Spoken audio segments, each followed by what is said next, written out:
Doctor Ifat জাহান ইনা। আমি বর্তমানে green health হসপিটালে মেডিকেল অফিসার হিসেবে আছি। এখন এই মদিনাতেও আশা করি ইনশাল্লাহ থাকবো। আমি বেশি বড় করবো না বক্তব্য, আমি এতটুকুই বলবো, মহিলা মানুষদের আমি গর্ভবতী মহিলাদের নিয়ে কথা বলবো।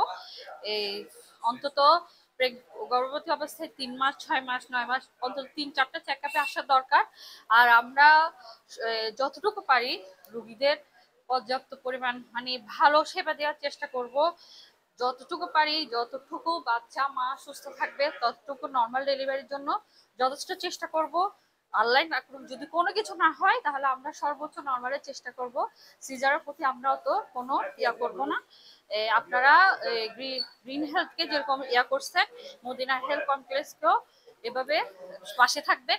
আমরা সর্বোচ্চ চেষ্টা করব এটাকে কি আপনাদের সাথে সবার সাথে ভালোভাবে রোগীদের সেবা দিতে পারি। এটা আমাদের জন্য দোয়া করবেন, আপনারা আমাদের পাশে থাকবেন। আসসালামু আলাইকুম।